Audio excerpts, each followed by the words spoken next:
ராம் நாராயண் ராம். லால் பஜாரில் உள்ள மக்களிடம் மிகுந்த சக்தி இருக்கிறது.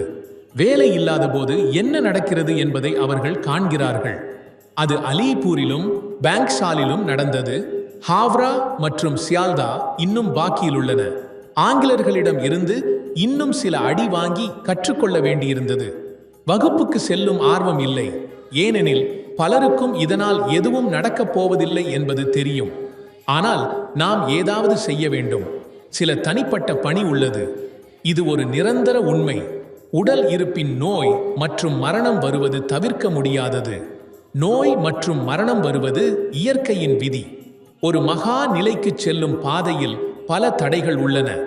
இம்மைய உலகத்தின் தடைகள் மட்டுமல்ல, மேலும் சில உண்டு. அவற்றை பார்க்க முடியாததால் அவை வெளிப்பட்டவை எனப்படுகின்றன. ஆனால் சிலரை தவிர வேறு எவரும் அந்த தடைகளில் சிக்கவில்லை.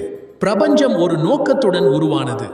அந்த நோக்கம் என்னவென்றால், பிரபஞ்சம் எந்த விதியால் உருவானதோ அந்த விதியாலேயே அது இயங்கிக் கொண்டிருக்கிறது. அதை ஒவ்வொருவரும் புரிந்து கொள்ள வேண்டும்.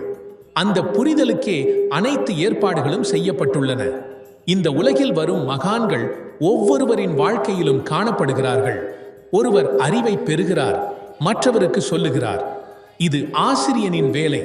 கற்றுக்கொண்டு பிறருக்கு கற்பியுங்கள். அதிலும் தடைகள் வரலாம். தடைகள், விக்ன இடையூறைகள் காரணமாக எல்லாமே எல்லா நேரமும் நடக்க முடியாது. இது கற்பிக்கின்றவர் மட்டும் இங்கேயே பிறந்தவர் அல்ல. ஒருவர் அறிவை பெற்று மற்றவருக்கு கற்பிப்பதுதான் விதி.